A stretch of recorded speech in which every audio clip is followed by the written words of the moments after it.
Good evening, everyone, and welcome to the Invictus Racing League, the Realistic Performance League. I just want to say a quick apologies for a bit of a late delay due to technical difficulties.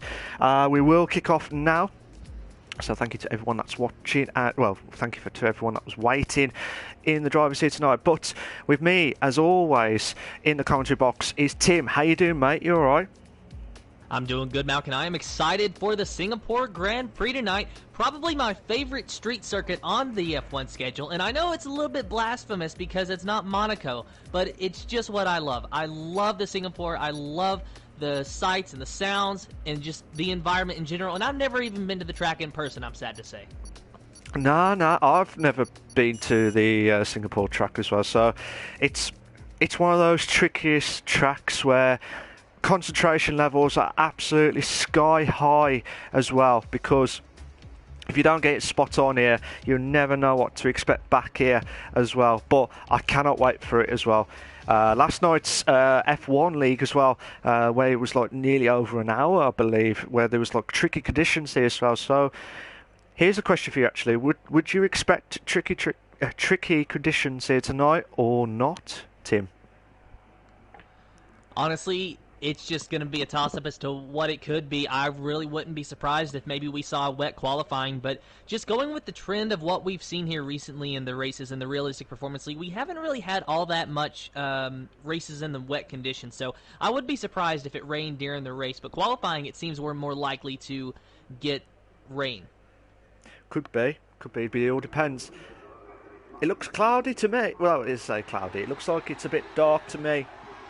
To be fair, I know it's one of those dark nights as well, but with this, I cannot wait for it to happen here tonight. Let's have a look at the track itself. So, for tonight at the Invictus Racing League, the Realistic Performance League at the Singapore Grand Prix, this is round 10. Round 10, this is one of 3 races, including this tonight. So, with so many at stake here, the championship will not be decided tonight. It will not be decided tonight. However, there's so many points at stake here. Will Samu, on his form, I think he's had about 4 wins in the last 7 races as well. So he's a tough cookie on the track here. Don't you agree? That he is, and Samu is actually the only driver this season in the Realistic Performance League to have multiple wins. We've got a few drivers like Scopefielder and Scott Bunger who have been able to clinch at least 1 win, but no one else except for Samu Papaito has been able to get more than just 1 win. So going to be looking at him today as he is in the Toro Rosso. Scopefielder in the Williams, so he's going to be trying to take the fight to Samu, but the Williams just hasn't really been performing for Scopefielder as maybe he would have hoped. Since he's been put down to the Williams, it just seems like he's been struggling for pace, and I guess it's sort of to be expected considering the car, but nonetheless, I'd say that today he's going to at least try to do everything he can to keep himself in contention with that points battle, considering that we only have 3 races left. We have to wait and see in that point of view here as well, because I feel sorry for Scove, because he had a great start to the season, and then since Samu started to build the points up and catching Scope, I think it was at round 6 up to like the rerun of round 3 where he overtook, and he hasn't gone off that first position at the Drivers' Championship at stake there as well. But like I said, I hope Scope can get his form back at the right time here. If it doesn't, then Samu, it depends on how everything goes here tonight. If everything goes to plan here, we might see the title winning at the British Grand Prix. If Scope does not get any points and Samu gets like proper decent points here tonight. Good evening to Vibe Esports. How you doing, mate? You're right. Says, hey, how are you guys? We are absolutely fine here, mate. I hope you're okay and well. Like I said, this is the Singapore Grand Prix. We've got Lozak going to do his qualifying lap of the Singapore Grand Prix. So let's see what he can do around the track here as well. He's going to start the straight line speed here at the Marina Bay circuit now. So we come up to, which is the first corner there, then to turn 2, and then into, which is turn 3 now. Turn 1 is going to be crucial here at the start of the race here. Passing to turn 4, then into turn 5, which is the start of the DRS straight as well. So and then coming up to, which is turn 6. This is the point where there'll be a few overtakes galore there as well. And then coming to the end of the first sector, into the second, passing to turn 7, then into turn 8, where everyone could try and do the overtake at that corner there, but that'll be very, very dangerous there. But we're at turn 9 now, and then down the straight here as well, coming up to, which is turn 10 now. The old, like the chicane part there with all those years ago as well. And then passing into turn 12. This is the unlucky turn, which is turn 13 as well. People go wide there, so you've got to be absolutely careful there at the braking points, and you know where to start there. And then coming up to the end of the second sector. And to see how he can try and improve there as well.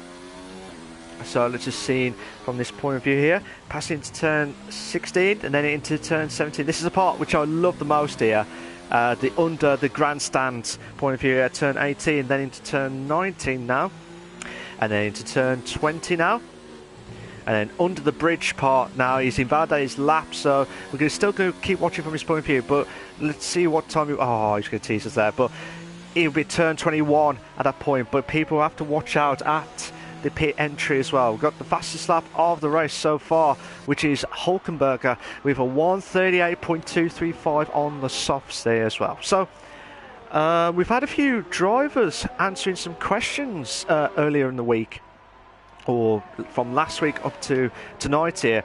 Do you want to read some of the drivers' stuff out, Tim, or shall I carry on with that? You can carry on with that, Malc. Currently, I've been monitoring our qualifying situation here and watching Samu, who momentarily will be finishing his flying lap. He is just now out of Sector 2 and a purple through Sector 2. I was watching Scope Builder, who rocketed to second, but now dropped down to fourth with a 1:38.3.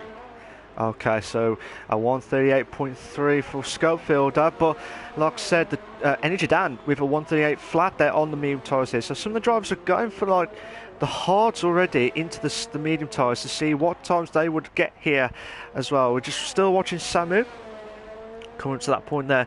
The three drivers that we're going to do the questions answered stuff from their responses is Stephen, Scott and Charlie as well. So let's see what their thoughts were as well. So from their point of view here, Stephen was answered with some decent results so far this season. He found himself in the Drivers' Championship in 6th place with 3 races left. What is his goal for the remainder of the season? He wants to try and get as many points as possible, but it's going to be tough with lots of quicker drivers now. And he says, being in the Red Bull for Singapore, arguably one of the best 2 cars on the circuit, do you think he could see himself with his best result of the season come tonight here? He says, he was saying to himself, I don't hold much hope, to be honest. I am an F3 driver and a very slow one, and that I can only hope for a late safety car and have no penalties to get mid-table results. So what do you thought about Stephen's thoughts there, Tim? I think he's not giving himself enough credit, honestly.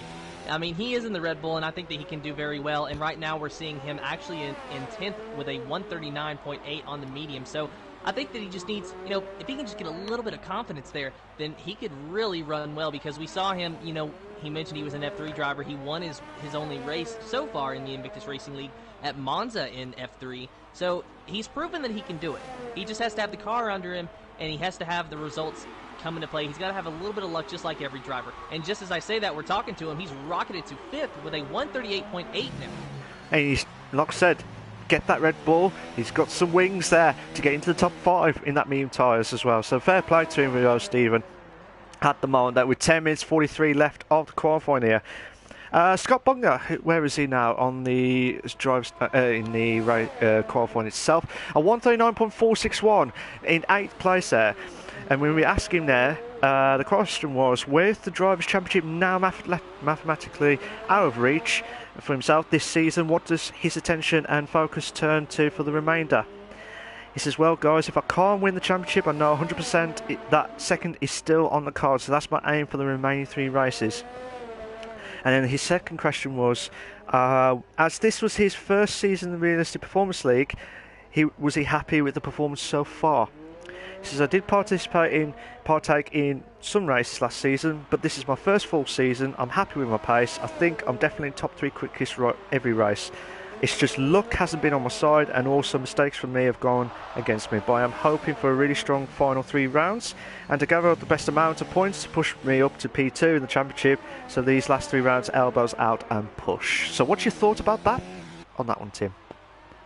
Well, I'm honestly sort of surprised that Scott Bunger hasn't had more performances like we saw, because at Belgium originally, before we had to postpone that race, he was actually walking away with it, and he was really showing some speed.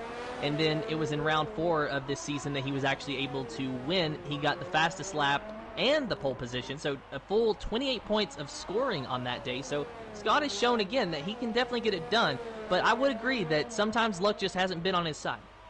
True, but let's hope he does get that correct statement there and try and push on to get as close as possible there for the Drivers' Championship, at least into like the second position there. But like I said, Samu moves up to 5th place, only 4 tenths off behind Scope in the softs. But like I said, Samu in the hard tyres as well, already 2 laps in. We're going to talk to Charlie's thoughts in a moment or two, but I've had some confirmation from the weather crew here. And do you want to say it, Tim, or shall I? What is it, Malc? Right, so the the weather itself, this is going to be interesting. As you can see, it's going to be a dry quali. We will have a wet start. I repeat, we will have a wet start, but it will be dry at the end of the well, it will start from wet race to all the way to the dries. So we will have. This is going to be endurance and try and keep that momentum going there as well. But what's your thought about that, Tim? I think it's going to be interesting, and it's really going to test the strategy of some of these drivers. And, you know, it's similar situation to what we saw in Monza a few weeks back, to where it started raining early on, but then throughout the course of the race, about halfway through or so, it started to dry up. So as a driver, you know, what goes through your mind when that happens, and when you know that, okay, you're going to be faced with a wet race, but then it's going to dry up? Because at Monza, I honestly predicted that drivers were going to go on full wets to start out, but almost everyone went on intermediates instead. Yeah, I think it was a bit of a mad stuff there as well, but we'll have to wait and see if we're going to see some shocks along the way here as well. Just still watching Ryan Mac's point of view here. He's on the soft tyres as well. He's only a 10th off behind Energy Dan from the Alfa Romeo to the Ferrari, so he's done a good job there. But it looks like he's had purple on the first 2 sectors there. But I tell you what, Scott Bunger, who's trying to push on now for getting that second position in the driver's standings there, he's going to pole position here, Tim. And a good run from Scott Bunger, but just as you say that, Energy Dan actually goes past him by just about a thousandth of a second. 137.613 to Scott Bunger's 137.622, so not even quite a thousandth of a second, or you know what I'm saying, Malc. I apologize, but Energy Dan, a really good run there in the Ferrari. Don't worry, Tim, don't worry. I'll let you off for that bit there tonight. I'd let you off with that, so don't worry. It's about 9 thousandths of a second. 9 thousandths of a second. Scope has retired from the session here, so yeah, so Scope's retired already. I'm just trying to see where he's lost it there, but it doesn't look like, it looks like he might have retired in the pits, unless I'm mistaken there. But we'll come back to Scope in a moment or two here. But is there any drivers that you're watching so far before we finish off with Charlie's questions? Well, taking a look at Hulkenberger, who just actually entered the track for his outlap, so I'm going to go take a look at O'Steven here in the Red Bull. His time has now been put down to 13th with a 138.8, but now he's on the soft tires and on his flying lap. So far, so good, as he's just now approaching the start of Sector 2. So we're going to see how O'Steven does and see if he can improve his time. Looks like he's struggling just a little bit, but with 5 minutes remaining, he's got time for at least one more lap. Absolutely. Good evening to Hercules and Harry. How you doing, guys? You alright? He's saying hello. So Hercules is saying, let's go Charlie. Harry says, let's go Scott. So we've got a couple of fans battling out here But like I say, a big thank you to Harry and Sab for taking over the race of the commentary last week, while me and Tim could not make it as well. But thank you very much to those guys. That's just what I remembered as well. So we've got 4 minutes 40 left on the qualifying. We're just watching. Oh, Rymac's retired. Rymac has retired from the session here. So let's... Sorry, Tim. Well, I was going to point out, I don't know if you noticed yet, but it is actually raining in the qualifying session right now, so I think that might have been why Rymac decided to retire, because there's really nothing more to gain at this point, because the rain is just going to increase, the track's just going to get wetter and wetter, and it's not going to get faster. But as I say that, Roy Boy has managed to just squeak out a pole position with a 137.330 so far, so unless someone can pull out a miracle, I think Roy Boy's going to get those 2 extra points. That'll be an absolute belt of a lap there, just at the nick of time. I love those laps. I love those qualifying laps to find out what's going to happen here as well. Meglub is retired there as well, so we might not going to see a few drivers in to carry on with the qualifying here as well. But while we're waiting for some of the drivers to carry on here, Charlie was asked about, after joining the Realistic Performance League, like they said, you seem to really break out of the traps early, finding yourself 8th in the Drivers' Championship despite only racing in 5 races this season. Do you think you could have challenged for the title if you were there from the start? And his words were, yes, I have hit the ground running in the races. I struggled with these slower cars in qualifying, but I felt very good in the races. I do believe if I had been from the start, I would have given Sam a much better run for the title than any other driver has this season. The next question was, with 2 podiums on the board and your worst finish being 5th, what has been your favourite race this season and why? He says his favourite race was probably his first race in Brazil, because there was a lot of action and overtakes involved, and it was certainly the most fun. I've had a lot of fun in each race for different reasons though, so it's difficult to pick one that really stands out. Obviously my best results came from in Spa and Canada, but the races themselves, they were not action packed, although they were the best overall performances I've felt, and I was disappointed to not pick up the win in Canada. And the guys were asked about one question to general to everyone here, but we will talk about during the race when we do probably get the safety car at that point there as well. So it looks like with 2 minutes left here, the rain is starting to kick in. If you just joined, ladies and gentlemen, we will have a wet start, but it will dry as the race will go on. So we don't know whether it's going to be full-on heavy rain or it's going to be, as it is now, intermediate rain as well. So we're just waiting for, I think, Lozak is still on the softs there, just trying to do his outlap there, and Luke Bailey as well, just trying to see what he would have done there. He's on the medium tyres as well. I think he's just trying to practice to see when the wets are going to keep going there as well, to keep going on track there. If you like what you've seen so far, guys, please make sure you like, subscribe to the Invictus Racing League channel for all the live races itself. That's all we ask. And this is the Realistic Performance League tonight on the Invictus Racing League YouTube channel as well. So we are at the Singapore Grand Prix here for round 10.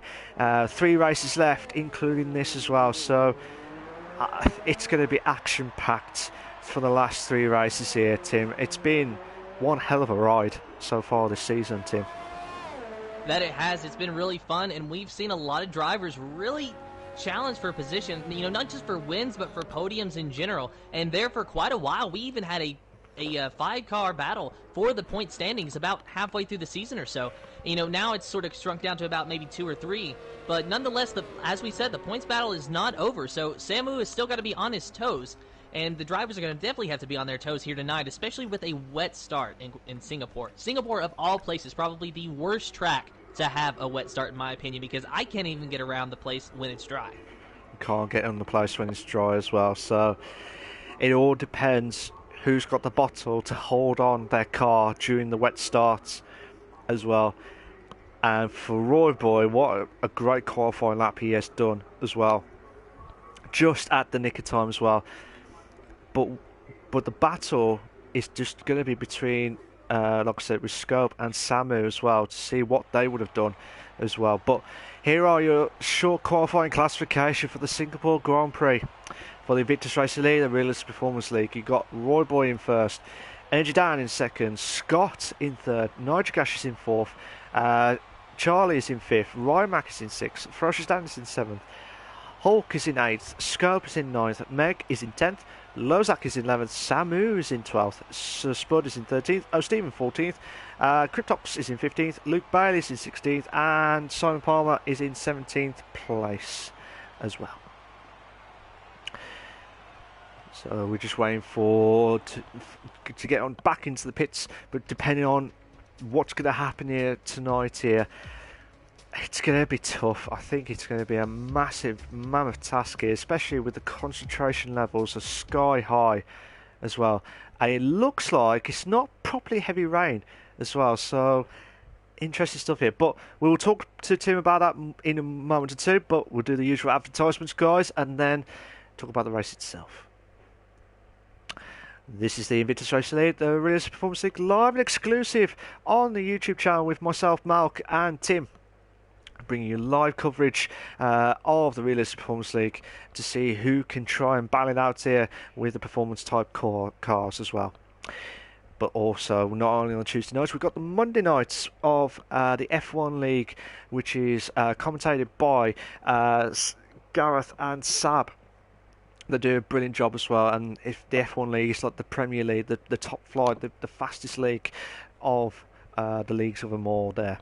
But not only on Mondays and Tuesdays, we also got Wednesday nights as well for F2 and F3 leagues with Energy Dan and James for F2 and Harry and Charlie for F3. The guys do a brilliant job with the commentary as always as well. Not only we do the PS4 leagues, we also got the Xbox League on the Sunday nights at 9:30 as well. So if you're an Xbox driver, join in on the Sunday nights at 9:30 as well. But like I said, that's all for that bit there. But we've also got the social media side here of Twitter, Instagram and Facebook as well. So make sure you like, subscribe and follow as well. But not only that, why don't you sign up to InvictusRacingLeague.com? If you register and do the apply to race form, once you've done that, you will get, if you get filled in and make sure you get all the right ticks there, you might be joining into one of the reserve races there to see if you are capable of joining in the leagues. And if you do, you might be joining one of the leagues in subject to availability as well.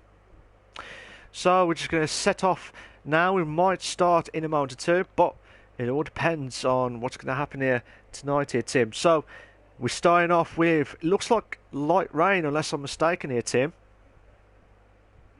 Yeah, it is definitely light rain, so almost undoubtedly that'll put the drivers choosing the intermediate tires, at least for the start here. Not sure how many laps we're going to go before it dries up, if at all. But as you said, you know, the weather crew is predicting it to dry up, so I would say that the drivers are probably going to plan for that and think about that for the entirety of the race. What tires would you choose, Malc? I would have gone for the intermediates. Regardless, I would start off on the intermediates, and depending on what Jeff says on the tyre strategy situation here as well.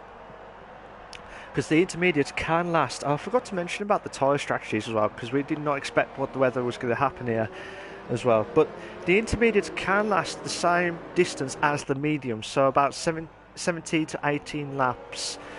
And then also, like I said, with the wets, if they were starting the wets, it would have been 29 laps. But with the softs, can only last about 9 to 10 laps. The mediums can last about 17 to 18 laps, and the hards can last about 29 laps as well. So it all depends on how far these intermediates and also how far the wets, as in like the rain, will kick in and when it will stop. So let's put the bets on here. When do you think the rain will stop here, Tim?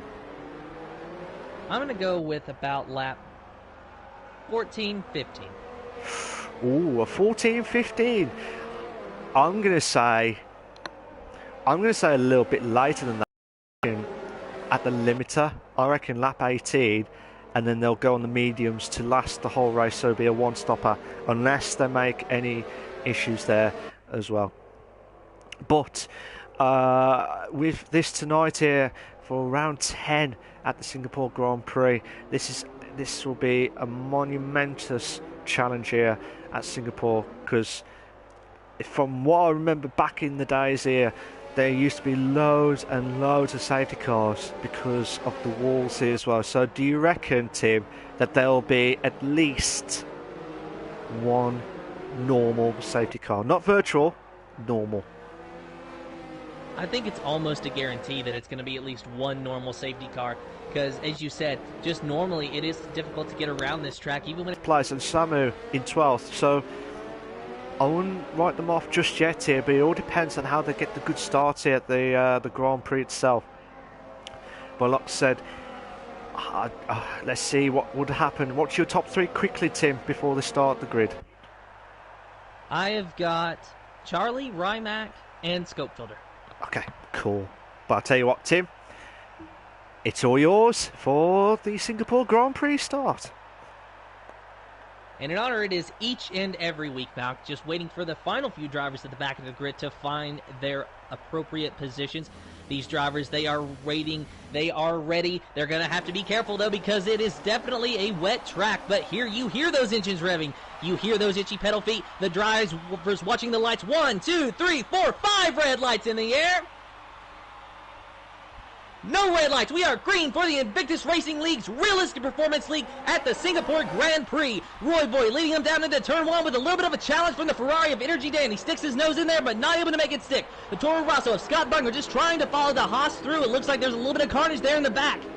Yeah, there looks like there may be been some carnage at the back of the grid there, but there's been a few drivers who have dropped down there. It looks like Scopefield's had a bit of a damage there on dropping down. He's lost it between Scope and Samu there, so the two drivers are battling out here. We might have 2 wide here, down the straight here, of the DRS here. And the 2 Alfa Romeos are trying to get round here. The Nitro Gas is trying to make the inside move there, turn 7 there. Unbelievable stuff there. But Tim, what are you watching so far? Actually watching this same battle, except now Nitro Gas is under pressure from FPL Charlie and the Alfa Romeo. Charlie tried to make a move on the outside, but he couldn't make it work, so he had to back out and just fall into a line. He's now following Nitro Gas through, just trying to maybe look for a hole, but he's got to be so very careful because the grip is lacking, to say the very least here. He's got his car allocated teammate of Rymac behind him, and we do have a safety car mount. We have got the safety car here, but I'm not sure exactly what happened there. I know there was contact between Sir Spud and O'Stephen, so it looks like there was a bit of front wing damage at after turn 8 there. So that is a bit of like I said, damage limitations there for Sir Spud and O'Stephen. And I think because of that, Luke Bailey, Simon, Cryptox have all moved up a few places there. Meg Lugby back up to 10th now, between himself and Lozak there as well. So we have got the one safety car at least at the Singapore Grand Prix. So one way to find out if would you obviously I wouldn't pit now obviously because it's already lap 1 situation here with the tyres already fresh at least anyway, but for the guys who have had a little bit of mistakes during that lap, this should be only when you're changing the wing damage here. Tim? Yeah, I certainly wouldn't pit unless you have to change the wing damage. And O'Stephen, I think that is going to have to happen because as I'm watching his Red Bull just kind of limp around the track, he does not have a front wing at all. So it definitely was O'Stephen, as you said. So we're going to look for him to come to the pits. And very unfortunate for O'Stephen because, of course, you know, as we were talking about him during the qualifying, he's just trying to get a good finish here, and he's not off to a good start so far. There's still plenty of racing left, but it's going to be hard to claw his way back up the field. Yeah, absolutely. But unless I'm mistaken here, Tim, unless I'm mistaken, some of the drivers have gone for the medium tyres already. Unless I'm mistaken here, some of the drivers have gone for the medium tyres here. So, do they know something that we don't know, Tim? That's what I'm thinking because Simon Palmer and Samu Paito have both elected to take the medium tires. They're the only 2 drivers.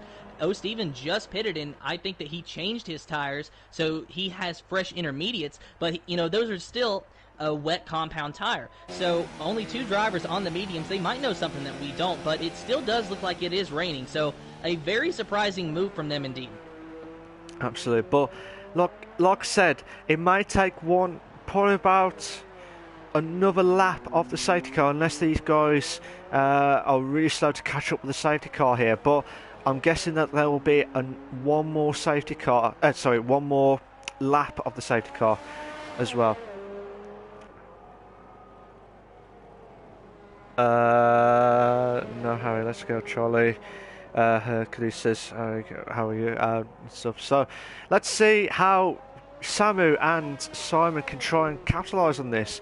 They may know something that it could hit the dries after when the safety car comes in. We don't know, but it could be that it might be a fault from the pit crew as well, which I've seen many times during our commentary career as well. But it's been a slow start, shall we say, even though we've only had the safety car at lap 1 itself. But like I said, big ask, I think, from Samu and Simon. Do you agree?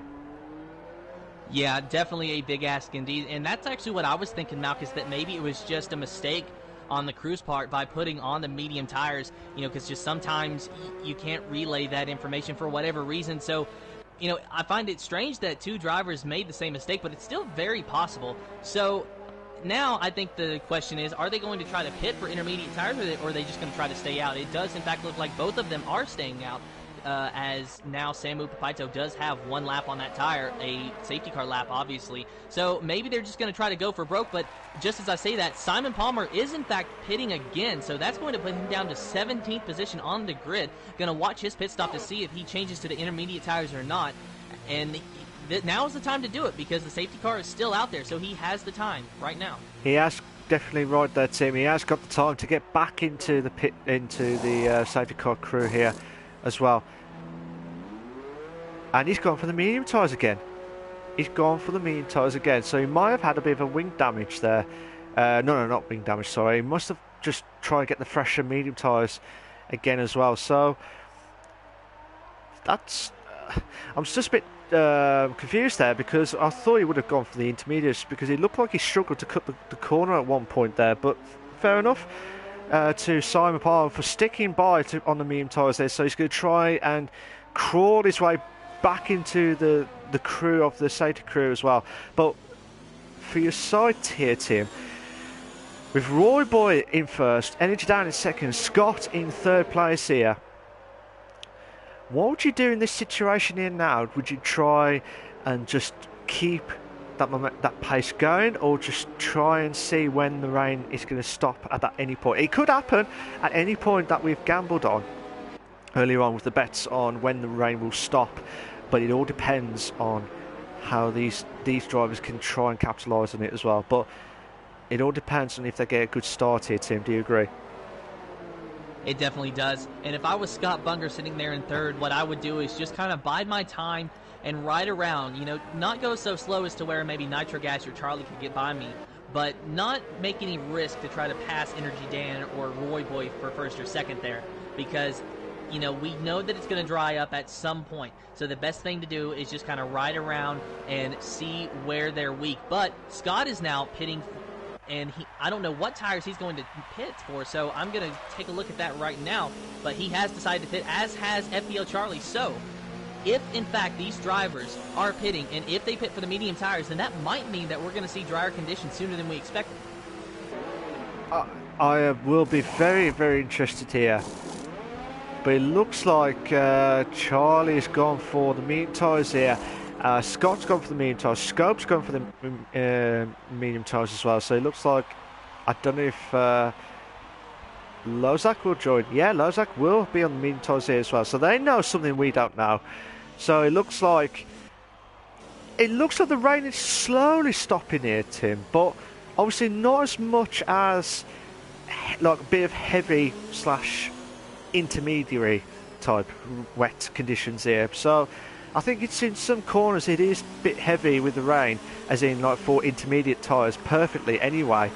But I think after the safety car we might see the rain stopping in about 1 or 2 laps. What do you think, guys? If you're watching the stream, do you think the rain will stop in the next few laps based on the predictions from Samu, Scott, Charlie, Scope, Lozak, and also Simon here as well. Would you have gambled here as well, Tim? Honestly, I don't think I would. I would have stayed on the intermediate tires at least until I knew when the rain is going to stop. Because, you know, as you said, if it's going to stop here very soon by the time the safety car pulls in, then it might be the right call. And the more drivers that make that last-minute decision to pit, the longer the safety car is going to be delayed. So that might actually play into the driver's hands like Samu, who was one of the first to pit for mediums. So this might not be a bad call. I'm just very surprised that it was a call made so early. But as you said, Malc, it does look like the rain has started to let up. And actually, as I'm riding on board with Scott Bunger at the moment, it looks like it's not raining at all, at least where he is around Sector 2 and 3. So that might have been the perfect call, is pulling in there for the medium tires. So we might actually see the medium tires prevail here, and some drivers gain positions that normally wouldn't have been up there, as drivers on the intermediates are going to be struggling. Yeah, absolutely. But let's see how they can try and capitalise on it now, as the safety car is going to go back into the pits here as well. Roy Boy, try and push on now, I reckon, after this corner now. After corner on lap, corner 20 there, turn 20 there. He's going to try and push now. He's pushing now just as... Has he gone? He's gone to the pits. He has gone to the pits. Some of the drivers have gambled onto the pits there. Energy Dan's still going out here. Rymax got a 5-second penalty for severe collision with Nitrogash here. So now, after all that, as you rightly said, the medium drivers have shot themselves up into the top 6 now. Unbelievable stuff there. Majority of the drivers, except for Energy Dan and Cryptox, they're the only ones that are going to gamble on to hold on for another lap on the intermediates. That's a bit risky, isn't it? That it is, and it looks like Cryptox is actually about to get swallowed by Samu and Scott Bunger, as Samu is actually making a move on Cryptox, and with relative ease there. Those intermediates definitely not fast against those mediums when the track is dry. So Energy Dan, if I were him, I would definitely be thinking about pitting this lap. In fact, he likely will, because I'm watching that gap, and it has slowly been decreasing ever since we went back green, and we're still in the first sector of the track. So Energy Dan is definitely going to have a hard time on those intermediate tires, as Samu is very quick, as is Scott Bunger, who is right behind Samu, not giving him a whole lot of room, but just kind of riding there just behind him. So Scott Bunger and Samu, two Toro Rossos, duking it out for what might be the inherited lead once Energy Dan decides to pit, if he does, and I can't imagine a scenario where he wouldn't. No, absolutely not. But Charlie's moved to 4th place now after passing Cryptox at turn 13 there as well. Harry says Samu might have played a blinder if it drives up quickly. You're absolutely right there, Harry. Absolutely right there as well. If we do get another safety car, we'll talk about the last bit of the question from the guys here after what their thoughts, their best driver, competitive driver as well. About the season as well. So still this battle between Samu and Scott for the top 3 here as well. There's another battle between Cryptox and Scope at this moment in time. Nitrogash and Hulk in 9th and 10th place as well. Like I said, Scope moves up to 5th place now. Energy Dan needs to pit now. Yeah, Energy Dan will be pitting. So now it's the fight between the two Toro Rossos in for the top 2 here. So Samu, starting in 12th place as well, played an absolute blinder and noticed that the rain was going to stop at any moment there. So fair play to him as well. Will Scott get him on the next few laps here, Tim? I don't know if he will or not. It looks like Samu might be just a little bit quicker than his car allocated teammate in that Toro Rosso. But Scott is definitely not going to give it up. He's very close to the first position, as you can see, and running on a podium position with pretty much no pressure behind him. So the best thing that he could do is just kind of watch his opponent, see where he's weak, and then try to think about a pass later. You know, DRS has not been activated yet, so that's going to happen here in about a lap or 2, I would imagine. Once it does, then maybe Scott Bunger will be able to make a pass on Samu. But I think at this point they're just trying to ride around and save their tires as best as possible, and just, you know, and just let the race take its own natural course at this point, because Scott's closest competitor is 2.6 seconds behind him, and he got very close to Samu through that last corner. Did you see that, Mal? Very, very close there. But look at this. Scott's trying everything he can to get past Samu. He's trying to tease to try and get past him as much as possible here. But going through the third sector here, he's trying everything possibly as Scott to get past him here, because I think Samu's trying his hardest to try and save that fuel as much as possible here. But let's see how he can try and do it here as well. Will Scott try and get past Samu here? Yellow flag set to 2. That looks like Lozak at, I believe, turn 10 as well. So Samu's got the fastest up the race now. No, sorry, Charlie's got the fastest up the race now, 149.982. So he's catching up to these guys here. Yellow flag still on sector 2. That is still from Lozak, and he has retired on track there. Will there be another safety car here? I don't think there will be. So Roy Boy's got the fastest lap of the race now here with a 149.153 now. Will DRS will try and get past Samu here now. Try and get the slipstream here. But both of these drivers are pushing on as much as possible here, Tim. Is there any drivers that you're watching so far, or you've been impressed with this restart of the safety car here, Tim? I keep watching the battle for the lead, but I am also watching Charlie, who is slowly gaining on Scott Bunger. And as you said, Charlie setting the fastest lap that time. A couple laps ago, coming out of turn 23, he went very wide into the runoff area and actually got a little bit sideways and was able to hang on to it. So definitely no damage on that Alfa Romeo. He's got a fast car. He's just going to have to put it in the right places. So I think that he might be a factor here later on in the race if he's able to catch Scott. But he is 1.9 seconds behind Scott now, almost 2 seconds. If he wants a chance to catch him, he's going to have to get closer and get within DRS range. Absolutely, absolutely. But look at this now. Well, yellow flag set to 2. That is, well, Lozak has left. That is Meg Luppi. Meg Luppi has lost it at turn 9. I don't know if there was any contact there or what, but still the battle, like I said, with Meg Luppi, lost it at turn 10. Hopefully he'll try and bounce back here as quickly as possible here. But still watching this battle here. Ryan Mack moves up to 11th place now. Spud drops down. No, so Spud backs up to 11th place now. So battling out for the 11th place there as well. But Samu's got the fastest up the race. No, Charlie's got the fastest up the race. These three who are in the F1 League from last night here, they're doing impressive stuff here tonight here, Tim. Yeah, that they are. And it's very fun to watch. It looks like now Samu is actually starting to put a little bit of distance between him and Scott, but not much. Scott does not want to give him a lot of breathing room at all, and for good reason.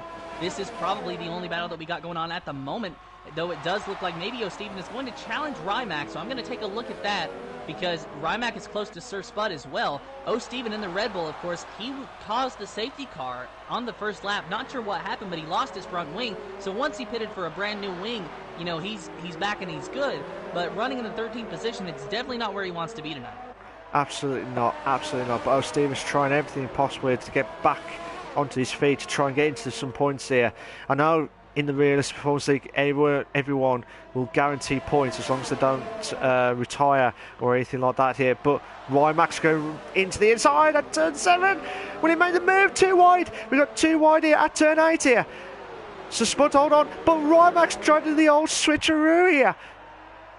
Passing into turn 9 now, 3 cars, oh my days. This is absolutely unbelievable battle here, Tim, for 11th place. That it is, and they know that 11th place is just one more place out of, if they can get the fastest lap, they need to be in the top 10 to get that extra point, but they still do get points regardless. So points aren't really on the line here, but if either of them want to get the fastest lap and that point, they're going to have to gain a little bit. But nonetheless, they're just thinking about the car in front of them. Rymac doing everything he can to get by Sir Spud, right up on the back of him. Maybe a little bit of contact going through that corner, couldn't tell, but that nonetheless, it allows Sir Spud to get just a little bit further ahead of Rymac, backing out. So the Alfa Romeo struggling here to actually get by the Mercedes. Absolutely, but unfortunately for Rymac, he's got a 3-second time penalty for multiple warnings as well. So that does not help as well. Ferocious Dan back in there at 145.070. So let's see how he can try and close in on Roy Boy, who had the pole position lap here in the qualifying here tonight. So we were still speechless as we thought that the rain was going to keep going to like lap 8. Well, I said lap 18, you said lap 14 here, Tim. But on lap 5, unbelievable stuff there. But looks like Scott and Samu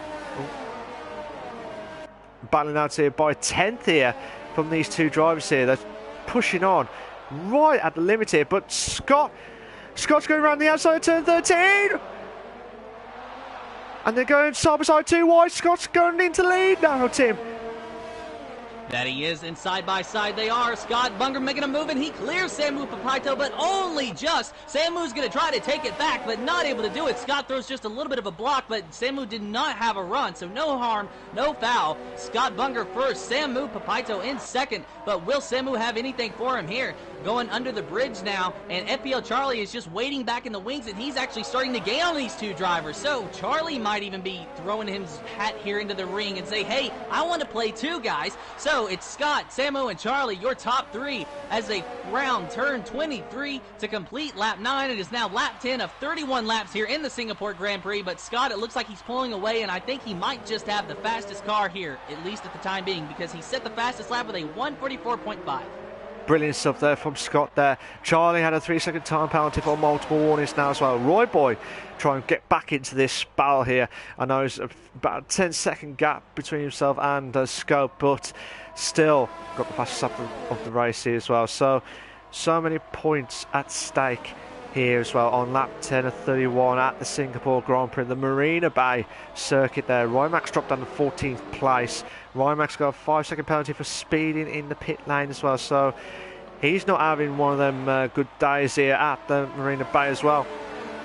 But with this, so many battles galore here. We've got the 3-car battle here for the lead here, but also we've got a 3-car battle between Hulk, Energy Down, and Luke Bailey for 8th, 9th and 10th place here as well. So if you like the race so far, guys, what do you please make sure you like and subscribe to our channel for all the live races here as well. Bringing you live action here as well. Unbelievable stuff here. Tim, what are you watching so far? Still watching that battle for the top three. Just cannot take my eyes off of it. Scott Bunger pulling away, but Samu Papito not giving him any bit of room. FPL Charlie just trying to catch these two guys, and with DRS he might just be able to do it. So FPL Charlie looks like he's got a really fast car here today and might be able to challenge for the win, but he's going to have to get by the two Toro Rossos in front of him first. Meanwhile, second place in points of Scope Fielder. He is in fourth, 5 seconds behind this battle, almost 6 seconds. So as much as he wants to join that battle, he just isn't quite there. Scott Bunger now set the fastest lap again with a 1:43.6 it looks like. So Scott has definitely got a fast car today and definitely showing it. Absolutely, absolutely. If he wants to try and get that second place in the Drivers' Championship standings, I don't blame him for that. Energy Down's got a 3-second time penalty from multiple warnings. Like I said, Scott's last win was back in Spain at round 4. Unbelievable stuff. But he's also had 2 other podiums here in 3rd place, so it'll be a nice way to win since round 4 for Scott Bunger to get the second win of the race here. And another stat here as well, which you mentioned before the stream actually, Tim, was Samu's the only one in this league who's had the multiple wins. Everyone, like I said, with 4 wins obviously, but with some drivers who've had 1 win at least, which is Nitrogash, Scope, Scott, Yoss and Hulkenberger as well. So it's just manic stuff here, but like I said, Samu is the only one who's had the multiple wins here in this league this season as well. But will Scott be the second person to get the multiple wins this season? We'll find out in a moment or two. But we're on lap 11:31. Brilliant battle here between these top 3, but we want to try and get the other battles galore from the rest of the grid as well. But what does Samu have to do here to get past Scott here, Tim, if he wants to try and seal, get as much points as possible from himself and between himself and Scope for the Drivers' Championship? Well, one thing he's going to have to not do is hit the wall, as it looked like he might have just barely grazed it coming out of what was either turn 21 or turn 22. So no damage on that car, but he got so very close. It looks like he's struggling on corner exit a little bit, so he's going to have to try to get that under control. Other than that, he's just going to have to run a really good race and nail the pit strategy. He's got slightly older tires than Scott Bunger, but he pitted for them under the safety car, so I would highly doubt that that's going to be a significant factor in this battle between the two. But nonetheless, with Scott Bunger on slightly newer tires, it should help him at least a little. But right now, Samu is going to have to think more about FPL Charlie than he does Scott Bunger, because Charlie is coming, and he's coming quick. Absolutely. And Charlie's just like waiting to pounce if any of these two make a mistake here. Harris just said around the outside of the hairpin, an impossible move on the champion in waiting there as well. And then also he's just saying just hope Scott can keep it clean and not pick up penalties. This is the problem with this track, Tim. With this track, you guarantee penalties, and we've seen quite a few tonight here, but it's just impossible to keep it constantly clean on here, I think, anyway. But what's your thoughts about that, Tim, before we check the other grid as well? I think you hit the nail right on the head. It's just very hard to keep clean around this track, because I heard one time that you're only full throttle about 60% of the time at best around Singapore, because there's just a lot of very short straightaways in these tight little corners. And looking at the incident report, it does look like a few drivers have been able to pick up 5-second time penalties, unfortunately for them. And definitely a lot of warnings indeed. Even for our front runners, FPL Charlie actually has a 3-second time penalty. He's got a warning and a 3-second time penalty. Rymac has a 3-second time penalty, who, he's running a little bit further back. Our pole sitter even has a warning. So these drivers are no stranger to cutting corners here. Absolutely not as well. And it's pressure point there. Who can keep their bottle intact and not break it at any point here? But we're on lap 13 and 31 of the Invictus Racing League Realistic Performance League, with Scott Bunger in first place, Samu's in second, Charlie's in third, Scope Wilder in fourth, Roy Boy in fifth, Roshan in sixth, Nigel Gash seventh, Energy Dan is in eighth, Hulkenberger is in ninth, Luke Bailey is in 10th, Sir Spud is in 11th, Stephen 12th, Cryptox is in 13th, Simon Palmer is in 14th, Ryan Mack 15th, and Meg Lumpy is in 16th place as well. But Luke Bailey moves up to 9th place now, passing Hulkenberger from 10th to 9th here. And it looks like he made the move at turn 8 there, or just before there as well. So fair play to Luke. So Spud made the move just before turn 7 for the DRS straight as well, looking at the map there as well. But still watching this battle over the top three. I really want to see some of the other battles there, but if we do miss it, I feel like Samu's going to try and pounce it, or Charlie's going to try and pounce it as well. You just don't know which one to pick here, Tim. No, you really don't, but that's the beauty of Singapore, is that you really cannot get too far out ahead of your competitor, because if you make one little mistake, they have already reached your back bumper. Absolutely. But still, this battle here with Samu trying to close in. Charlie with 4/10 behind now of Samu. You just don't know where it goes from here. But fair play to these three drivers here. Try and push as much as possible here, but still going through the DRS straight now, coming up to passing into turn 6 now, coming up to turn 7. Will Samu make the move here at turn 7? No, he doesn't. But will he try and make the late break move here at turn 8 here? No, he doesn't. He's playing it safe here, playing his cards safe here, Tim. Yeah, and that's probably the best thing to do, because we're not quite at the halfway point yet. We're approaching it, but we're just not quite there yet. So it's still a little early to take some risks, but that's not going to stop FPL Charlie for at least looking to make a move. Of course, he didn't, as you can see, but he did duck out there for just a moment. Almost looked like he was going to try it, but thought better of it, and probably the best thing to do. We do have a yellow flag in Sector 2 now. Not sure what's going on, but I don't think that's going to affect these drivers at the time being. It was Roy Boy, I believe. Roy Boy has made a mistake at turn 9, sorry. Made a mistake at turn 9. So, as I said, Nigel Gash moves up to 6th place. Fresh standing top 5 now, so fair play to him on that. But, like I said, the tyre wear should be over the limit here, over the halfway limit here. So, it all depends when these three drivers and all the rest of the drivers who are on the medium tyres here, can they last throughout the whole race here? Would that be too... Oh, Samu pits. Tim, Samu has pitted for the undercut here. That's shocking there as well. Yeah, and I think that with him pitting just a little bit earlier under the safety car, that maybe he just wanted to play it safe. I really don't think that the 2 or 3 laps or so under the safety car would have wore his tires out that much at all. But nonetheless, it was slightly older tires, so probably a good move from Samu Paito, but I did expect him to at least stay out for another lap or 2. So now the question is, when is Scott Bunger and FPL Charlie going to pit? I reckon next lap. Because if Samu pits, that's where they're going to try and gamble to try and get into the pits as quickly as possible, because Samu will be on the fresher tyres and try and get past Roy Boy, Nitrogas, Fresh Stand and Scope Fielder as well before these guys can pit here as well. I'm just watching Stevens, Spud and Cryptox here for the battle here, but we might have to go back to the top 5 here, because Nitrogas might have a bit of a few car battle here if we play our cards right here. We've got Nitrogas, Roy Boy, Samu and Energy Dan joining the pack here for the 4-car battle here for 5th place here as well. So let's see what happens here. We're just about at the halfway, nearly over the halfway marker here as well. Good evening to Mike, how you doing, mate? He says, come on Spudster, you can do more than P11, mate. Sean Buckner says, come on son, you can do this, keep calm, no penalties. So let's see if Scott can try and hold on here. I believe, unless I'm mistaken here, Tim, he's only got 1 warning so far. Is that correct?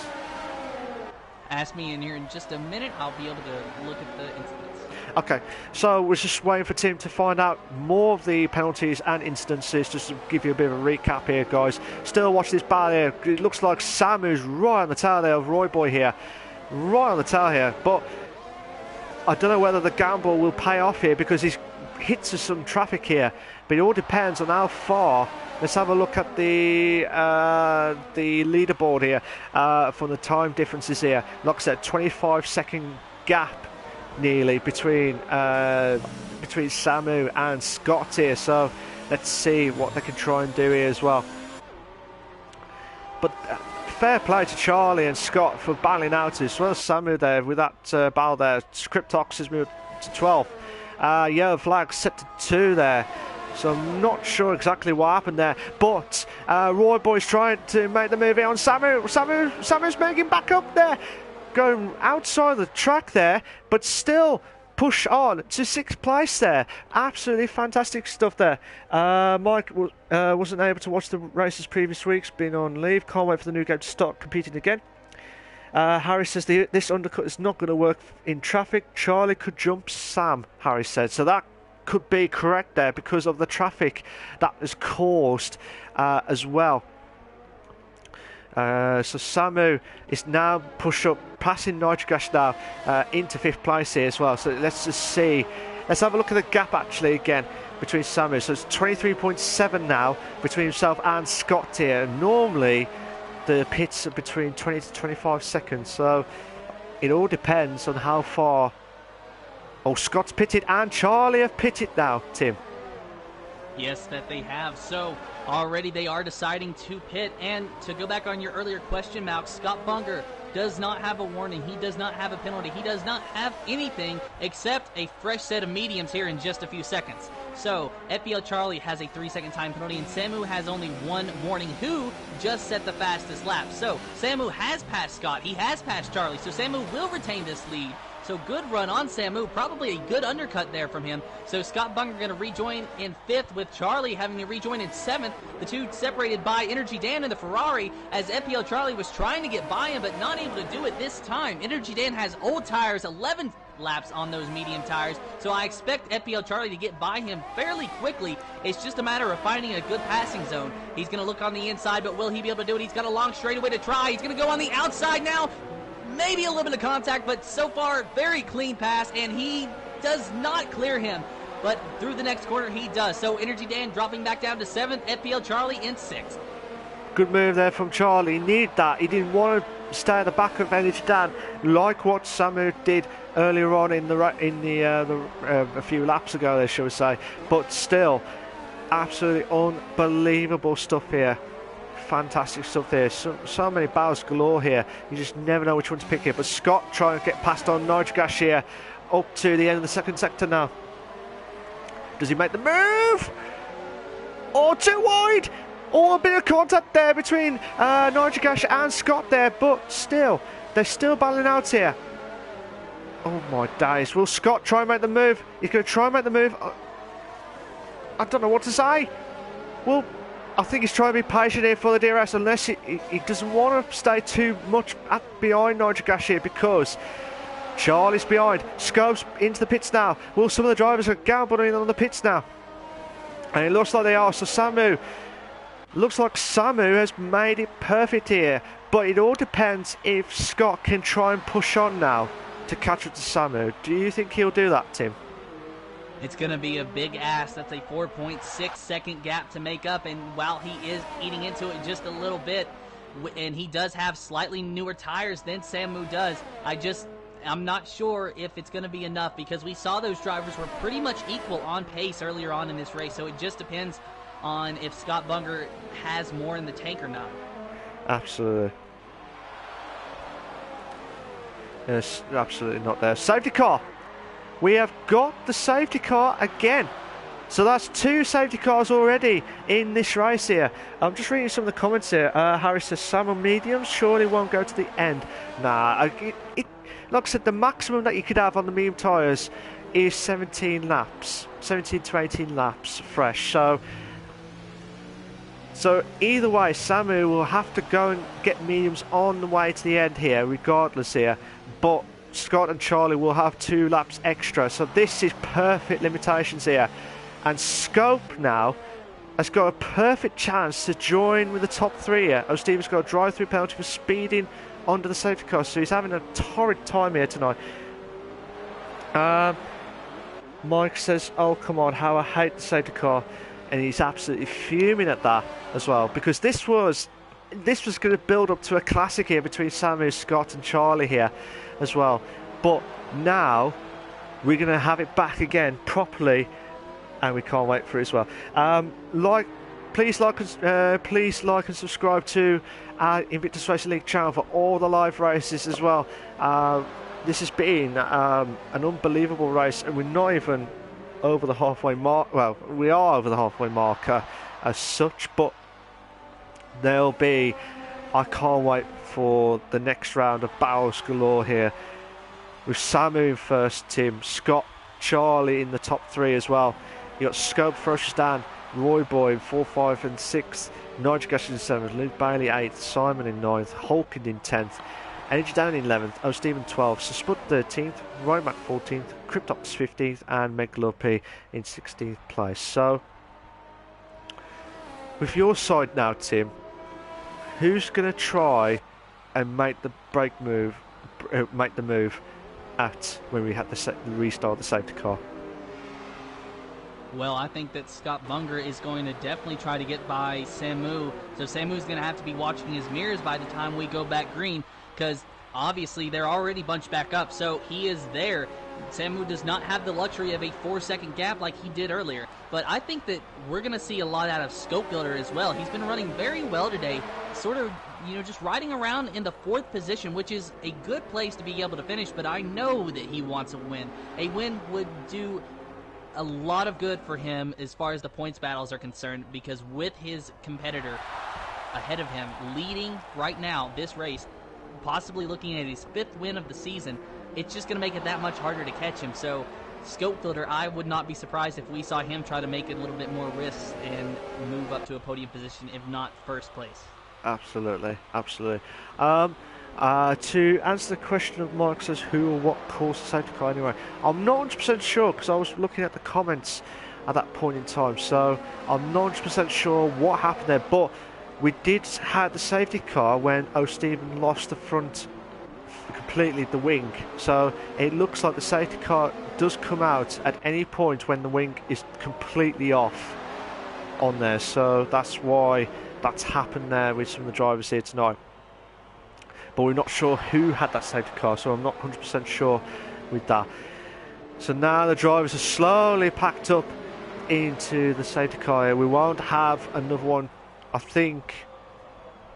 reckon, all being well, we might have another one, as in one more, depending on the back end of Hulk, Energy Sedan and Cryptox as well at the back of the grid, as you just see on turn 14 or 15, shall we say. So yeah, to see what happens here as well. So let me have a read back of the last question to everyone. So Charlie, so this was a question to all 3 drivers here, for O'Stephen, Charlie and and Scott here as well. The question was, which driver has given you the toughest battle on track so far this season? Scott didn't respond with that. Oh no, sorry, Scott did respond with that. He says Yoss or Scope, both great drivers and always a pleasure to go wheel to wheel with. It's always hard but fair racing as well. Stephen was the one, sorry, that did not answer that question. But Charlie said, in all honesty, in the races I've done, I've not had one particular driver give me much of a challenge when battling. I had a bit of a battle with Yoss in Brazil and with Sab in Canada, but no real standout driver I feel has given me a difficult challenge when going wheel to wheel. Sam probably pushed me the hardest in Canada and kept me honest. But now, I reckon, that'll be a different story now, Tim, after tonight. I would imagine so, because with Scott Bunger looking at Samu, maybe Samu will be saying that Scott Bunger has given him the most trouble on track recently. But I like what they said, that it's always hard racing, but it's fair. So it just goes to show the sportsmanship between these drivers, and it's always something I like to see. Absolutely, and that's what we like to see at Invictus Racing League.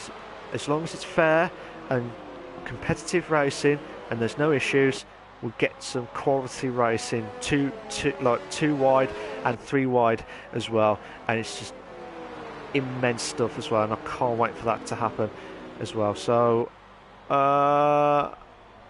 I've not seen the safety car to come in yet, so we might have another lap of it as well. So we will have another lap of the safety car. I think it's because it might have been Hulk. I believe that might be Hulk. Yeah, I think that might be Hulk. Yes, it is. It's Hulk for near the back of the grid as well. So we've got Samu in first, Scott is in second, Charlie is in third, Scofield in fourth, Froschstein in fifth, Roy Boy's in sixth, Nigel Gash is in seventh, O Stevens in eighth, Luke Bailey is in ninth, Spud is in 10th, Simon Palmer is in 11th, Ryan Mack is in 12th, Energy Dan 13th, Cryptox 14th, Hulk is in 15th, and Meg Lumpy in 16th place. With the only DNF so far is Lozak with the DNF earlier on in the race. So Mike is absolutely furious because he just wants the safety car to get out of the way and get started properly with the racing. I understand, Mike, but we will try and get back on as soon as possible. We will have the safety car coming in anyway in this lap as well. So on lap 21:31 as well. Unbelievable stuff here, Tim. That it is. And when you asked me about safety cars, I almost said that I would expect more than one. But I think that you were right on your prediction that it's almost guaranteed to have at least one safety car just because it is Singapore. And we did start in the rain. And we had a safety car in the rain. Now we've had a safety car in dry conditions. So no matter how you look at it, Singapore is just going to create safety cars and time penalties. So unfortunate for the drivers, but I'm sure it's very entertaining for our viewers to watch. Absolutely. For a neutral perspective here, this is entertaining watching as well, because you got about top four drivers in, like I said, in the F1 League as well, battling out here. Safety car is in this lap here as well, so they're all going to try and warm up here. I feel sorry for Samu here because he had a good. He thought that he had the undercut messed up here, but he did get over passing Scott and Charlie there as well. But then when the safety car come out again, it kind of tarnished his chances as well. Harry says should get a good fight at least to the end, even though I agree safety car are too regular on this game now. I do agree with that, Harry. And Mike says, yeah, Harry, the latest patch near in the race was the safety car. Well, before that, it was like there was no safety cars, even though there should be, and now we're getting loads of safety cars. So now let's see how Samu can try and push on now. He's going to have to go for it here at some point here. Will he try and drive out now? He does. He's got a great start there. It looks like Scott just did not respond there quickly, and because of that, Charlie's going to be trying on Chow here as well. It looks like Roybo's trying to get past. We've got yellow flag set to 1. We've got yellow flag set to 1. That looks like Cryptox. Cryptox has made a mistake there as well on their team. So, who are you watching so far?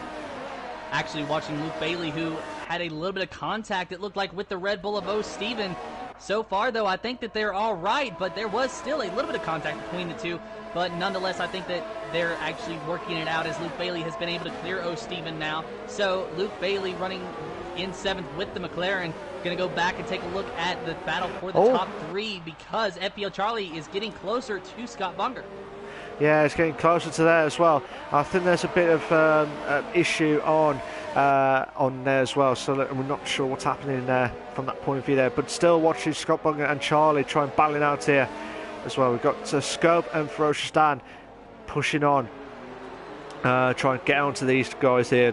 This was the best chance to get push on there, but I do feel sorry for Scope in the Williams car to try and get as close to these top 3 as much as possible here.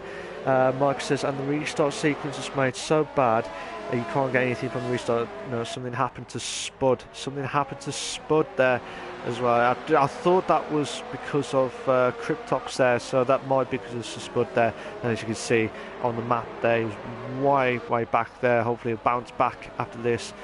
But looking at this now, Tim, it's the 2 battles of Samu and Scott here for the win here for the 2 Toro Rosso battles.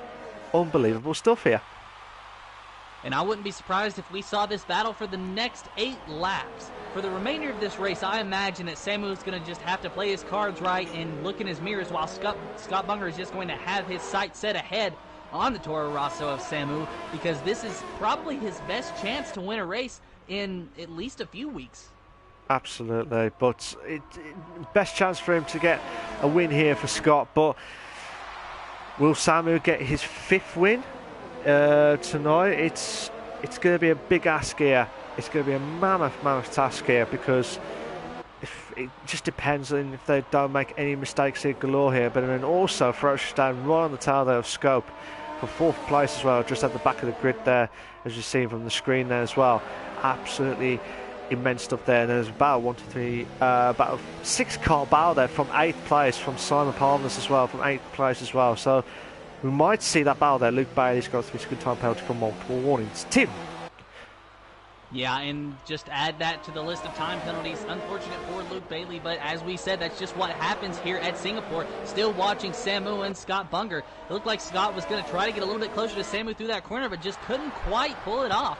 So Samu is holding his own and doing a really good job up there in first, just defending his position. I'm honestly surprised that Scott Bunger hasn't been able to get close enough to make a few more moves. I'm also surprised that FPL Charlie has just kind of been, hanging back instead of getting closer. I expected Charlie to actually be challenging these guys a little bit more than he is.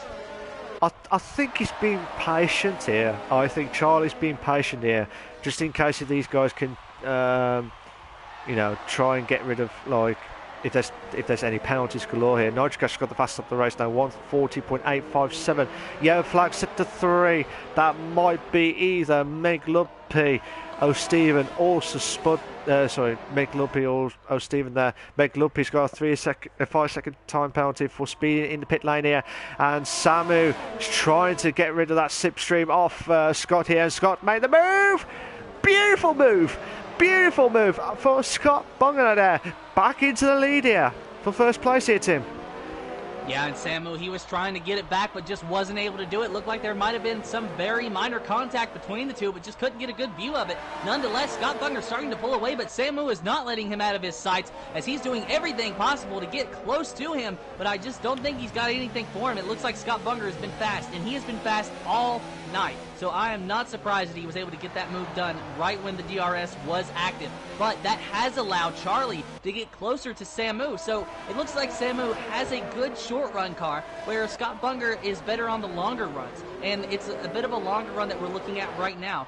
And now FPL Charlie, even if he gets by Samu, he's still not guaranteed a 2nd place position, because he does have a 3 second time penalty. Scott Bunger and Samu, they do not have any time penalty. So wherever they run, that is for position. Absolutely, but if Scope can try and get closer to Charlie here, this would be a mammoth task here, but still would be fantastic stuff here with 8 laps left to go. Might be 7 now on lap 25 of 31 here. Simon Palmer, I don't know if it was Ferocious Dan as well, got a 3 second time belt for multiple warnings now as well. But there's so many battles galore here. We might just have a quick glance at during the grid here. Might have a look from Scope Fielder's point of view here. So Scope's trying to hold on here, but it looks like Fresh Stan will try and push on now. And we haven't mentioned much about some of the drivers here tonight, because we've been concentrating more on the top 3 here, from the fastest drivers so far here. But Fresh Stan trying to go around the outside here of Scope Fielder, but Fresh Stan does not make the move here as well. He's trying to be patient there, but also you've got Nitrogash on the tail there as well here, Tim. Yeah, and Scope Fielder just trying to hang on, like you said, because he is still mathematically in the points battle. So a podium finish would do wonders for him today, but it's really only going to be a significant gain if he's able to get ahead of Samu. And without a time penalty on Samu's part, I just don't think that's going to be possible, because Scope Fielder just does not seem to have the fast car that he needs here tonight. He's definitely a 4th place car, even a podium car. But I just don't think that he's faster than Samu, and I don't think that he's going to be able to get by him under any circumstances without Samu cutting a corner and getting a 3-second time penalty. Absolutely as well. Mike says Spud will go for the fastest lap. Hercules says Alpha is just bad through corners. Harris says, come on, Scott. Keep it clean, Scott. Mike says Charlie all over Samu now. And Harris says Sam looks to be struggling to keep with Scott right now. He's only about 8 tenths, so like I said, it depends if the tyre wear is slowly kicking in, because he did lap on like 12 laps of those tyres as well. So Samu might be losing out on the podium here if the way things are going here as well. But like I said, I know it's a bit of a big ask here. It's a bit of a big ask, because I know Scope Fielder's trying to hold on for 4th place here, because Fresh Stan and Nitrogash are on their tail there as well. As you can see, Fresh Stan pushing on now. It looks like the Williams here have got more straight line speed here than the cornering as well, from what I'm seeing there. But Rymax moved to 8th place now. Simon Palmer drops down to 9th place now as well. So Tim, who are you watching so far? Still just kind of monitoring the battle between Samu and Charlie, as Charlie's just slowly creeping closer to Samu, but he can't really seem to get close enough in a DRS range to be able to make anything with it. And he also had a bad set of corners just a little bit ago, so that actually allowed Samu to gain on him a little bit, put some ground between those 2 drivers. Scott Bunger, meanwhile, over a second now ahead of Samu Papito, so he is loving what he's seeing behind him. He honestly probably wishes that Charlie could get up next to Samu and maybe increase that gap even more, because Samu is flirting with DRS range, but just not quite there most times, while Charlie is stayed within DRS range but just cannot get by Samu. These drivers have run basically nose to tail the entire race, with only a little bit of jostling for position around. So all 3 of these drivers very fast. It's just going to come down to circumstances to who is able to do what. Absolutely. As Mike predicted, Spud did get the fastest lap of the race with a 140 something there as well. But looking at the back of the grid there, it looks like Fresh Stan Nitrogash battling out there. Just going to have a quick look at the grand sale, because there's been a bit of debris there from Nitrogash's car there. He must have been collided with Fresh Stan's car there, so he'll lose a bit of front wing damage now. So Nitrogash, who had a bit of a chance to get past Fresh Stan, is going to be struggling a little bit. Cryptox has got the 3-second time penalty for multiple warnings now. But oh my days, Fresh Stan trying to make round the outside here of Scope again, but still cannot make the move here.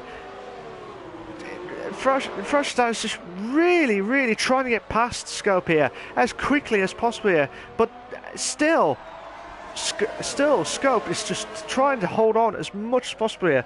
Vibe Esports has said Roy got beeped up. He was really unlucky, to be fair, mate. Harry says Samu could be in trouble without DRS. He would be in trouble if he's getting it over 1 second there. There's a few drivers who've got 3-second time penalties for multiple warnings there. So I will keep asking Tim if the top 3 have still got more than, if they got at least 1 penalty. I know Charlie has, but I don't know if Samu and Scott will try and get more penalties here. Mike says Samu and Scott are in the clear. Samu and Scott are on the clear there. Mike says Nitro, on this track having an intact car is extremely important. Absolutely as well. But tough question here now, Tim. Who's been your driver of the day so far up to this point? Oh my goodness. As much as I want to give it to Scott Bunger because, you know, he's sitting there running first and has put on a very good race, I think I'm going to have to give it to Samu just because he was the first one to blink for medium tires. He was the one that knew that the drivers were going to, or that the rain was going to let up and that drivers were going to need the medium tires. And he went from running just outside the top 10 to challenging for a win. So I'm going to have to give it to Samu. Oh, fair dues. From Tim's point of view there, of the his commentator's driver of the day there as well. It's going to be tough for me to pick from my point of view as well. But with the battles here galore here as well, absolutely fantastic stuff here at tonight's race at the Singapore Grand Prix Marina Bay. And we've, like I said, we're not even finished yet. We've got about 4 laps remaining here. Will Scott hold on to win his second win of the season here and be the second driver to get multiple wins this season behind Samu there, with 4 wins already on the bounce 4 wins already on his record here of tonight of this season here as well. But then also, like I said, Scope needs to try and get closer to Samu here. So obviously the championship will not be decided tonight. The championship will probably not be decided next week because obviously Samu and Scope are gaining a bit of a difference, a bit of points there as well. But then we've got a couple of battles galore here as well. We've got the top 3 as we're watching live exclusive, but then also we've got 4th and 5th place again. Nigel Gash 6th and 7th, and then also Simon Powell and Roy Boyd for 10th. I feel sorry for Roy Boyd because he was pole sitter there. I would have liked to see what he would have done in the drives as well with some of the drivers as well, but it's all part of the name of the game here, Tim. That it is. And, you know, pit strategy definitely comes into play. And as I said just a little bit ago, Samu was the first one to blink, and he was the one that was able to benefit from it the most, I think, from that pit strategy, because Simon Palmer was also one of the first drivers to pit just behind Samu, but he just hasn't had the same luck that Samu did with it. He's running a 9th right now. It looks like he's about to challenge Rymac for the 8th position, but just not able to do it. But he does have on his outside Roy Boyd trying to make a move. Oh. Not able to do it, but Roy Boyd trying to dive down underneath him, but not able to do that because it looked like he actually got loose and lost a lot of ground to that McLaren. Absolutely. I was just checking to see if he lost a bit of his front wing damage there, but it looks like everything is still intact there from his car there, Roy Boy. Yellow flags at the 2. Meg Lugby has retired. Meg Lugby has retired from the session. That was at turn 8. As well. So Luke Bailey could be closing on Nigel Gash now for 6th place here as well. But for the Stephen has retired. Oh my goodness. Yeah, O'Steven actually hit the parked car of Meg Lugby, so he is retired in the same spot that he did. Oh no! So now O'Steven, Meg Lugby are the casualties of the DNFs here tonight here as well. I really do hope O'Steven and Meg Lugby will bounce back. Same with Lozak next week at the British Grand Prix for round 11.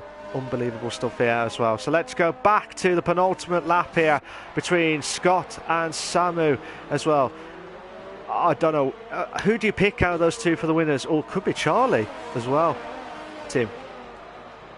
I really don't know. I don't think it is going to be Charlie, because remember, Scott Bunger and Samu, they are in the clear as far as time penalties. I would not be surprised if Samu tried to kick it into high gear here to make a move on Scott Bunger within the next few corners. He's going to have to obviously do it within the next lap or so because time is running out.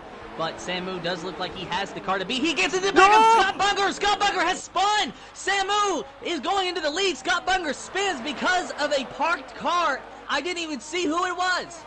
I did not see who that was. I think that might be Hulk's car. That might be.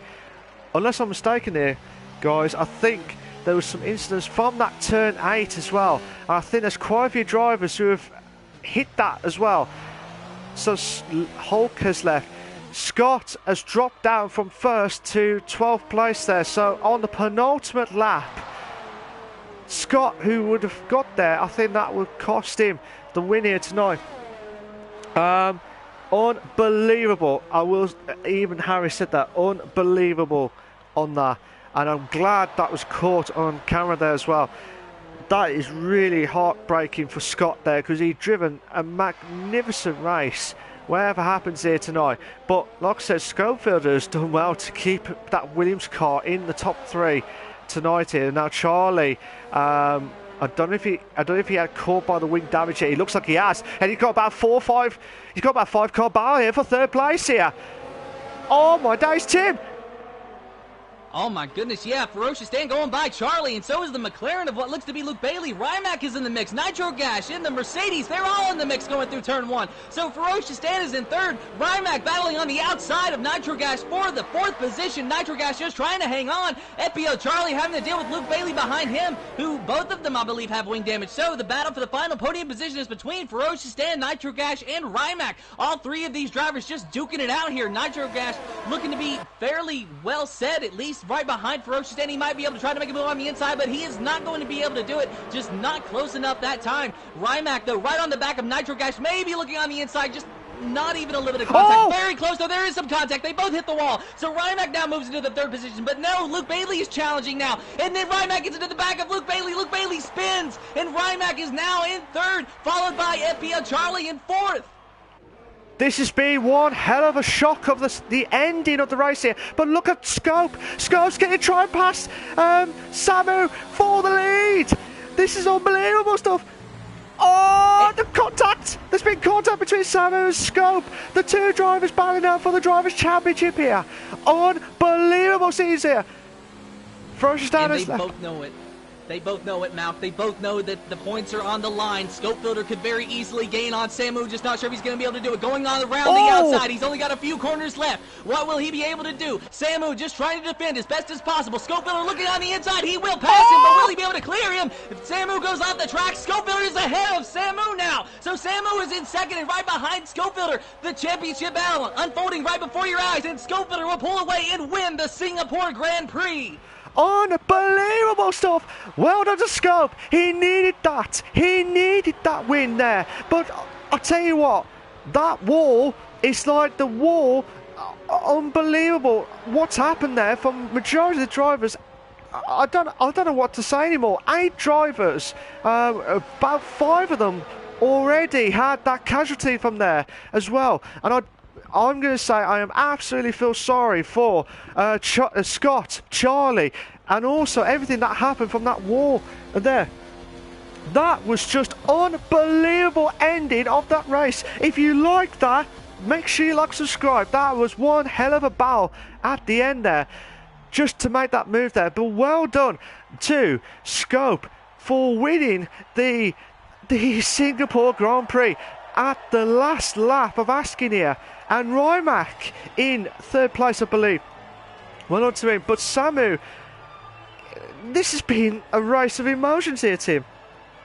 Yes, it has. And, you know, I just want to say, from a few laps ago, when it was between Scott Bunger and Samu Papaito, Samu did not do anything wrong there. If that car had not been stopped in the outside lane, he would not have spun him. It was just a matter of unfortunate circumstance for Scott Bunger, and then Scopefielder somehow was able to catch Samu just enough to pass him in the final few corners. Absolutely. Absolutely in stuff there as well. But I'm just going to try and get all the warnings here before we do the classification here, guys, before we do that as well. But that was mad race as well. That'll be a talking point for a long time here. Here are your race classification for the Singapore Grand Prix for the Invictus Racing League, the Realistic Performance League. You've got Scope in 1st, Samu in 2nd, Charlie in 3rd, Simon in 4th. Sorry, I thought it was Rimac. Sorry, it was Charlie that was in 3rd. Simon Palmer 4th, Luke Bailey 5th, Rimac 6th, Scott in 7th, Cryptox 8th, Energy Dan 9th, Roy Boy, Fresh Stan, Nitrogash, Hulk, O'Stevens, Spud, Meg Lumpy, Lozak have all had the DNFs on there as well. So I do apologise to Charlie there. I thought it was Rimac because he, at one point, he was 3rd at during that point there. But absolutely manic stuff there. So we will invite Scope, Samu, and Charlie for the interviews here in a moment or two. But sorry, Tim. They should be on their way, but just absolute magnificent, Malc. Wow, I cannot believe what we just witnessed. I mean, I have to take myself out of the commentator character right now and just say as a fan, that was probably the best race in Invictus Racing League that I've had the pleasure to watch.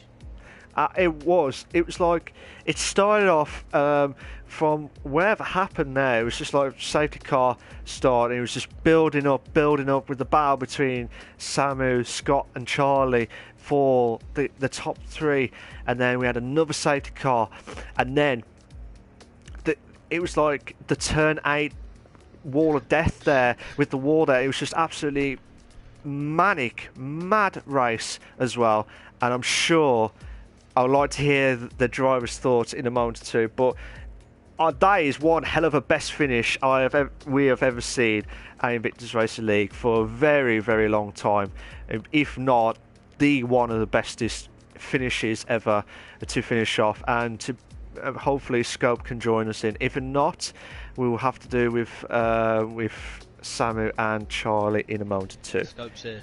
Scope's here as well. Okay, sorry, I just didn't see him there. So before you start, guys, can you please make sure allow voice to be shared is set to always allow. If you're not sure how to do it, go to the party settings, and there's an option for allow voice to be shared. Make sure it's set to always allow. While we get that all set and ready to go. This has been one hell of a race, and we're going to keep repeating it until we get another classic at the end there as well. So we'll talk to Scope on that dramatic finale lap there, and Samu with his battle to try and win for the 5th time of asking there this season, but missed out there from Scope, and also Charlie in the podium here tonight. So guys, are you all set, ready to go? Yeah. Cool. Yes. Cool. So I'll be talking to Scope first, then Samu, and then Charlie. How you doing, Scope? You alright? Yeah, I'm great, thank you. I bet you did not expect that after tonight's race, did you? No, absolutely not. I mean, I would be happy to finish like top 10. The wheel is always really hard to drive, but yeah, a win is, that's super surprising. Would you say, from that point of view there, on the last lap, what was your emotions going? It was sky high, surely, against Samu. Yeah. I saw it was pretty slow, so I don't know if he even had a front wing left or it was just damaged, but I just had to go for it, and I saw him struggle a lot, so went all in, and eventually I found the gap with like 3 corners to go, so heart rate was pretty high there, so I'm happy. Oh, I bet he was delighted, because you two are battling out for the Drivers' Championship now, so you got a couple of points slowly catching up to Samu there as well, but this surely be your best ending of a race, surely, from your career. Yeah, definitely, and I think this is at least the best performance league race I've ever had. Obviously there's a lot of luck in this win, but I think it's impossible to win in the Williams without luck, so you just gotta capitalize on it when the opportunity shows up. You really did that today. Absolutely. Your last win was back in round 2, which was Abu Dhabi, and now your second win. So you're the second person to get the multiple wins this season there behind Samu there as well. Absolutely magnificent stuff there as well. We've got the British Grand Prix next week. So what's your thoughts of the track next week? Not a strong track for me, but Singapore wasn't a strong track for me either, so we'll see how it goes. I'm just happy after today, so I haven't really thought about it. Absolutely as well, but can I just say, from your side and Samu's point of view, that was one hell of a last lap, and I'm please we get that recorded again, because what a move from that, and it's just immense stuff. So well done on that, Scope, and I wish you all the very best of luck for the final 2 races at the British Grand Prix and the Monaco Grand Prix. So well done for tonight. I know you probably think you did not expect that, but when your luck is coming in, your luck will hit in as much as possible there. So well done for tonight, Scope. Brilliant drive from yourself. And there, you can stay if you want, or you can shoot off. It's up to you. Well done for tonight. Samu, how you doing, mate? You all right? Well, could be better, but yeah, I'm alright. Right, I'm going to say, I've said it from Scope's point of view. What's your thoughts of your emotions hitting in on the final lap from your point of view? Crazy. I think this was by far the craziest race I've ever been, and I've been in many races. Yeah, I'm shaking because I don't know. It was tense. I had no wing in the last lap. I was trying to hold up Scope because of an invisible wall. Because I didn't see the wall in turn. It was in the middle sector after the straight. Turn 8. Mate, yes, turn 8, yeah, and there was like a green wall, and there was I lost the wing because of that, but I mean the wall was there, and there was I don't know, it was a glitch maybe, and yeah, and I lost the wing, and then I tried to hold up the wing from Scope, and yeah, and then he pushed me wide and he won, but yeah, I mean, I don't know. And then I hit Scott from behind, which I'm sorry, but I couldn't react because I don't know. It was just like it was a tap and he spun and I couldn't react. And when I was behind Scope, I was trying to make a move in the last lap. I was like saving everything to make a last move, and yeah, I don't know. It feels okay because well, it's P2, but I don't know. I feel a bit I don't know, not great. Oh, okay, because it either way though, Sammy, you did produce some good battles there, and you had some great battles there with Scott, and also with, like I said, Charlie coming in as well. So I'll get Charlie's thoughts in a moment or two. But surely that's going to be your best ending as well, from your point of view of the racing tonight. Surely. Well, yeah, it was. To be honest, I didn't have the pace advantage on I don't know, on maybe Scott or Charlie. Maybe it was similar or a bit slower. So I just went for the undercut every time, trying something different. I went for the dry tires in the safety car, in the first safety car. So I don't know, just trying different things to get always ahead of them and have the track position. And yeah, but it was great fun, great battles, and yeah, it was really, really great. Absolutely. But like I said, Sammy, it was, you tried everything. You tried to do the undercuts, which we saw just before the second safety car at that point there, and it kind of felt like you nearly lost it there for that point there. But still, it was an immense ending, and you still produced some good racing as well. So with the British Grand Prix as well, and I know you've lost a few points to Scope now, not much, just only like 3 points from the gap there as well. So it's going to be a perfect moment there to try and get the title closer for yourself at the British Grand Prix, surely. Yeah. I mean, I quite enjoy the racing there. I quite like the track. I will be probably in the Williams, but yeah, I expect a great pace from me, and it will be a cracking race. Absolutely. But like I said, Samu, it was a pleasure to watch with the battles that you've had tonight. This is going to be, without doubt, one hell of a race as well tonight, and we're still speechless as well. So congratulations on getting second. I know by the sounds of it you're not happy with it, and I completely understand, but still points mean prizes as well at the end of the season as well. So well done for tonight. You can stay if you want, or you can shoot off. It's up to you, but thank you very much for joining tonight, Samu. Thank you. I'm speaking to Charlie now. How you doing, mate? You alright? Yeah, good, thanks, you. I think we've all had our heart attack moments here at the end of the race after what we saw there, so surely that will be one hell of a race. But from your point of view, Charlie, you did well to get a podium here tonight, and we thought that you were just going to try and battle out for second and first here. Do you agree? I couldn't really follow that well, so I think and I had a penalty as well, which I was aware of. I was trying to manage a gap to Scope, so I was sort of trying to push the guys on in front. But Scope's pace was brilliant, to be honest, in that Williams. So he kept us honest all race. And then, yeah, I couldn't really follow them well enough to get anywhere near for an overtake. It was just too hard. Just lacking a bit of downforce maybe. But yeah, no, it was a good race, and it was all going quite smoothly. And then I don't know what happened at the end. I honestly haven't got a clue. I just came around the corner and there was a Mercedes in a wall, two Toro Rossos all over the place, and then I drove the last lap and a half without a front wing, I think, and somehow clung onto a podium. I don't know. I think he was lucky because there was you had about 5 cars at one point. There was 4 or 5 cars, and a few of them came past me, and then they made their own mistakes. And I was really I was sort of parking the car in the middle of the circuit, trying to cling on to every position I could.